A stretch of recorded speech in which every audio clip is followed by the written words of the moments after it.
Hey, students, this is part three of the Democratic Revolution recorded lecture. And this part will be fairly short, hopefully. And so in the last part, we covered Andrew Jackson, the three big issues during his presidency: the war on the National Bank, which he ends up ending a few years after his presidency in 1841. Also, the Indian Removal Act, probably what he's most known for as president of the United States, and the forced removal of Native Americans from southeast part of the United States and around the Great Lakes to Oklahoma and Kansas. And then lastly, the nullification crisis, which kind of was showed some tension over states' rights, which kind of supersedes what's eventually going to happen in the American Civil War. So one thing you got to understand about Andrew Jackson is that he permanently expanded the potential authority of really the presidency by identifying it with the voice of the people. At the same time, though, so he expanded the presidential power in the federal government that way, but at the same time, he also purposely curbed the reach of the national government. Now, I mentioned this guy briefly that's on this slide, Alec de Tocqueville. He was a French sociologist who traveled to the United States in the early 1830s and published his famous book, Democracy in America. Historians love it because he's an outsider, and it's a primary source. It's his observations about American society, what he witnesses during the Jacksonian era. And so that's important because it does provide a good outsider's view. So in the middle of this, he's witnessing the first phase industrial revolution, the market revolution, the transportation revolution is beginning with steamboats and canals and the roads, but railroads really haven't taken off until the 1840s, really more so in the 1850s. He's also seeing Americans pouring into the West. And so forth. And he's witnessing this market revolution of all these available goods that are available. So his observations are pretty interesting. Now, so basically, as the country is expanding west, he saw that what was crazy about America, because he was fascinated by the United States, was that American democracy, okay, because at that time, in the early 1830s, non-property owning adult men got the right to vote, which has never really happened up to that point in world history. And so he saw that democracy balanced liberty with equality. Okay. Now, granted, was everybody equal in American society? No, but compared to Europe, it was more equal. The average American farmer had more equality in terms of political rights than anywhere else in the world. And they also had this freedom. I mean, anytime you want to, no matter what political party you're a part of, if you want to get Americans shouting, just start talking about freedom. And that they define that differently, different parties, but it is still a common kind of American theme. Also, as I mentioned in a previous lecture, he witnessed that Americans were this rugged individualism mindset that if I work hard and do it myself, I can pull myself up by my own bootstraps and be successful.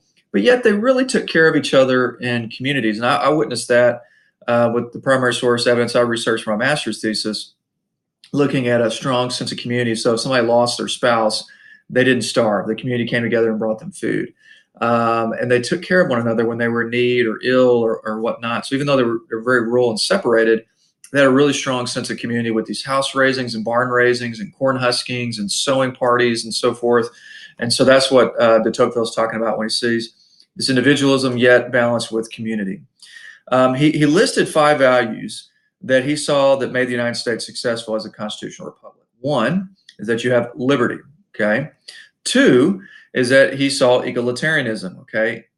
Generally, people were treated the same. Now, he did see exceptions to that with Native Americans, okay? He did see that with African Americans at this time. So he does observe those things. Now, you have to think, what about women?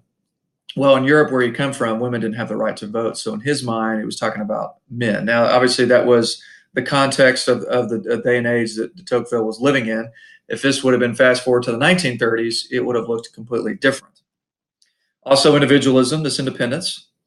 Also populism, ordinary people's wishes, because he comes when Andrew Jackson is supposedly representing ordinary people's wishes. This is what really amazes him. And then lastly, laissez-faire, or hands-off free market economy, where the government is not really having a hand in its economy, much like China does throughout a lot of world history. Its hand's always in the economy and so forth. So he predicted that African Americans would really have difficulty assimilating, and that he actually predicted in the early 1830s segregation, which is exactly what happens right after the American Civil War. He also said that Native Americans needed to assimilate to survive, but were too proud to do so. That was interesting because you're going to see this play out after the American Civil War in the Great Plains states where Native Americans resisted assimilation, and it leads to further conflict. Now, it's not their fault. They're trying to protect their way of life, their lands, and so forth. And particularly one of the things that messed things up was really when a lot of the miners start pouring into Native American land. There's conflict. U.S. military is called in to kind of clean up the mess, almost like a recess school teacher. So we covered that in the more so in the first module of U.S. History 1. Now, one of the things that Jackson did was he appointed Roger B. Taney to replace Chief Justice John Marshall. Okay, and so this guy served from 1835 to 1864, and really partially reversed the nationalist and property rights decisions of the Marshall Court, and gave constitutional legitimacy to Andrew Jackson's policies endorsing states' rights and free enterprise. For instance, in Charles Rivers Bridge versus Warren Bridge Company in 1837, is kind of considered a landmark case for its time. Taney declared that a legislative charter, in this case, to build and operate a toll bridge did not necessarily bestow a monopoly, and that a legislature could charter a competing bridge to promote the general welfare. This decision directly challenged Marshall's interpretation of the contract clause of the Constitution, Dartmouth College versus Woodward. So you'll see throughout U.S. history is that you might have one decision by the Supreme Court, and then later in another generation, that Supreme Court decision may be changed with a different Supreme Court decision. The Constitution didn't necessarily change, but the people on the court did change. And so really in the Dartmouth College versus Woodward case of 1819 under John Marshall, it really stressed the binding nature of public charters. And by limiting the property claims of existing canal and turnpike companies, the decision opened the way for legislatures to charter railroads that would provide cheaper and more efficient transportation. Taney and the court also restored the states some of the economic powers that had exercised before 1787 in the case of Mayor of New York versus Milne. We don't have time to go into the Mayor of New York versus Milne case. All right. And so between 1830 and 1860, states called conventions to write new constitutions that would extend democracy. The revised constitutions were more democratic because they usually gave the vote to all white men and reapportioned state legislatures on the basis of population. They also mandated the election rather than the appointment of most public officials, including sheriffs, justice of the peace, and judges. It's still that way today. They also supported classical liberalism or laissez-faire, which means hands-off, and that the government's role in the economy should be limited. Most Jackson-era constitutions prohibited states from granting exclusive charters to corporations or extending loans and credit guarantees to private businesses. The revised state constitutions also protected taxpayers by setting strict limits on state debt, encouraging judges to enforce them. Okay. Now, let's talk about the rise of the Whigs, because they're an important political party in the United States for about 20 to 30 years or so. And so they formed in the 1830s, and really what held them together early on is they don't like Andrew Jackson. Really, one of the things that the Whigs and Democrats are going to be competing for is votes, votes, and more votes. Many evangelical Protestants became Whigs, while most Catholic immigrants and traditional Protestants joined the Democrats. By debating issues of economic policy, class power, and moral reform, party politicians offered Americans a clear choice between competing programs and political leaders. So there was clear divisions on their views that we've kind of covered already. And so even though the Whig Party officially began in 1834, it kind of began with the National Republicans in the election of 1824 and 1828. But anyway, and one of the reasons why they took the name the Whigs is they want to identify themselves with the pre-revolutionary American and British parties, also called the Whigs, that had opposed arbitrary actions of British monarchs, since they called Andrew Jackson King Andrew the First. The Whigs accused Jackson of violating the Constitution by creating a spoil systems and increasing presidential authority. Okay. Now let's look at the Whig ideology. Okay. So their leaders are Henry Clay. He runs as a Whig presidential candidate. The first time he ran was considered a National Republican, but he runs president 3 times, loses all 3 times. John Calhoun was originally a Democrat, but because when he resigns from the vice presidency seat under Jackson, he ends up becoming a Whig because he hates Jackson. And then Daniel Webster. And Calhoun kind of fluctuates between Democrat. He's really a Southern Democrat this time by heart, but became a Whig initially because he didn't like Andrew Jackson. So their goal, like that of the Federalists of the 1790s, was a political world dominated by men of ability and wealth. Unlike the Federalists, though, Whig elite would be chosen by talent, not birth. They supported Clay's American system. Remember, renewal of the bank, tariffs, and federal government funded infrastructure improvements. Okay. And also, support for the Whigs in the South rested on the appeal of specific policies and politicians rather than agreement for the Whigs' social vision. Some Southern Whigs were wealthy planters who invested in railroad banks or sold their cotton to New York merchants. Most were yeomen, whites who wanted to break the grip over state politics held by low country planters, most of whom were Democrats. In addition, some states' rights Democrats in Virginia and South Carolina became Whigs because they condemned Jackson's crusade against nullification. Calhoun and other Southerners did not like the Whig support of high tariffs, though, ignoring the ever-increasing mass of propertyless immigrants. Webster focused on the growing size and affluence of Northern middle class, whose members became strong supporters of Whig candidates. In fact, in the election of 1834, the Whigs won a majority of the House of Representatives by appealing to evangelical Protestants and upward mobile, prosperous farmers, small-town merchants as well, and skilled industrial workers in New England, New York, and the new communities along the Great Lakes. Okay. Now, they're really popular throughout the Midwest, but not every Midwesterner was a Democrat, or sorry, a Whig. There was also Midwesterners who were Democrats as well. Now, the anti-Masonic influence. Many Whigs had originally been part of the anti-Masonic party, and basically the Masons. In fact, my father at one point in his life was a Mason. He's no longer a Mason, but they really opposed this order of Freemasonry and their influence. They felt like that they were kind of like secretly trying to control the society or something. Its rituals were closely guarded. New members had to be vouched for by a Mason and profess a belief in a supreme being. Washington, Clay, and Jackson were all Freemasons. After William Morgan was killed for threatening to reveal their secrets, Thurlow Weed, a Rochester newspaper editor, led the anti-Masonic party who attacked the order for being a secret aristocratic fraternity, according to them, and ousted its members from local and state offices. Whigs recruited them by endorsing temperance, equality/opportunity, and evangelical moralism. Whigs pushed for preservation of a Sunday as a day of worship, as well as government subsidies for roads, canals, and bridges that appealed throughout the Midwest. Okay? So it's anti-Masonic party formed because they didn't like the Masons. Now, let's look at Martin Van Buren, the election of 1836. He was Jackson's handpicked successor, and he is going to serve as president. It's really some comparison between Jackson kind of picking his handpicked successor with Martin Van Buren and Teddy Roosevelt doing that in the early 1900s with William Howard Taft. And both Van Buren and Taft are only one-party presidents. Both of them also had a recession during their presidency as well. So sometimes history kind of repeats itself to a certain extent. So Martin Van Buren beat William Henry Harrison.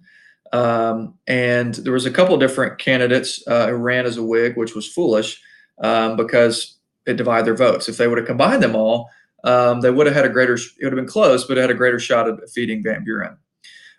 So Van Buren, even though he kind of had more of a rags to riches story than William Henry Harrison, he doesn't really appeal to the common people. And really, what hurts him tremendously is Jackson's policies in a year before him coming into office led to the Panic of 1837. It does get blamed on the Democrats, and they called it Van Ruin's Depression. And so one of the things that Van Buren did that he got quite a bit of controversy for is what's called the divorce bill, is a nickname for it, another name for it. But what he did is he separated the bank from the government and stored money in some of the vaults of the larger American cities. Now, what he did is he saved the U.S. Treasury from collapse, which is good, but it did not directly help a lot of the people. So long term, Van Buren probably made a good economic decision. But short term, he takes a political shellacking for this and so forth. One of the things that you'll see too is unions began to form during his presidency, but business owners attacked the union movement by blacklisting them or fire workers and not hire those as part of a union. The employers also brought lawsuits to overturn closed shop agreements that required them to hire only union members. Okay, so really kind of the blacklist movement. They argued that these contracts violated both the common and legislative statutes that prohibited conspiracies and restraint of trade. Judges usually sided with the employers. So one of the things that you'll see with this union movement is that basically factory owners would employ some different tactics to prevent them. They would do what's called a yellow dog. They would yellow dog contract where people who would be hired would have to sign agreements and not join a union. Secondly, they would just blacklist union members from being hired. And so unions are really going to struggle. Eventually, the union movement is going to gain steam, particularly after the American Civil War. And then eventually they start gaining some headway in the early 1900s.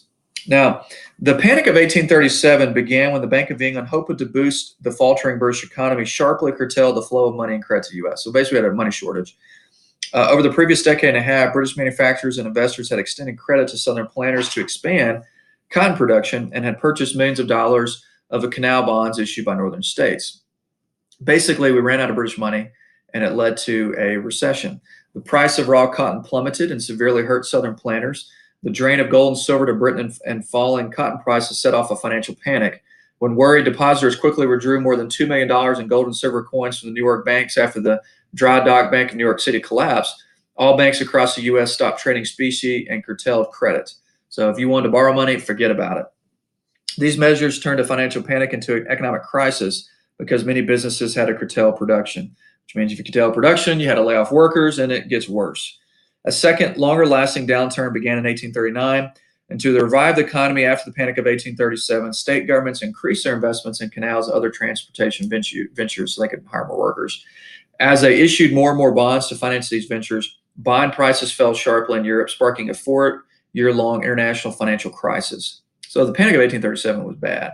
This crisis engulfed state governments in America, which were unable to meet their substantial interest payments on their bonds. 9 states defaulted on their loans to foreign creditors, which in turn led to Europe cutting off capital to the U.S. Bumper crops drove down cotton prices even further, bringing more bankruptcies. Canals stopped being built by 90%, and prices dropped by nearly 50%. And eastern cities saw 20% unemployment. So to summarize that, the Panic of 1837 sucked. All right. Now, we've talked about unions and so forth. The Commonwealth versus Hunt Supreme Court case in 1842 basically said that workers did have the right to form unions, which is good. One thing that happened in 1840, the last full year that Van Buren was in office, he did sign an executive order that set a 10-hour day for federal employees. So that was revolutionary. Now, the Texas Republic does not get annexed when it gets independence in 1836. With the Battle of San Jacinto. The reason why Jackson and Van Buren did not annex Texas is they didn't want to heighten the controversy over slavery expanding because white Americans had brought slaves into East Texas and Central Texas and so forth. So they decided not to annex it. Now, John Tyler is going to annex it right before James K. Polk becomes president, and we'll cover that in Module 4. So this is a painting. This is Battle of San Jacinto. This is the Alamo. And no, the Texans did not win at the Battle of Alamo. They lost. Okay. So that Treasury Act is what we call the divorce bill, and it took money out and put it in these pet banks and so forth. And so it saved the country's treasury, but it was really devastating for the economy. So who knows if he would have done a little bit different action, if it would have turned out better. So we talked about Commonwealth versus Hunt. And so one of the things that you see as well is Democrats get blamed for the Panic of 1837 that worked in favor of William Henry Harrison and the Whigs and so forth. And so in the election of 1840, Harrison is kind of portrayed as this frontiersman from a log cabin and so forth, and he appealed to more of the commoners. And because he was a war hero, defeating Tecumseh and so forth in the War of 1812 and at the Battle of Tippecanoe, which is where he gets his nickname from, he's able to win against Martin Van Buren in the election of 1840, and the Whigs have their first presidential candidate. Now, it's a pretty divided election, but Harrison wins. And what's going to happen is Harrison died 36 days in office of pneumonia. John Tyler really was a Democrat, his vice president, but he was a Whig because he didn't like Jackson. And so basically all these different Whig proposals between 1841 and March of 1845, he basically blocks them. And he's the only president that's ever been kicked out of his own party. And so during that 4 years or whatever, Democrats are going to tend to recruit new voters, particularly the Irish. and they're going to eventually win the election of 1844.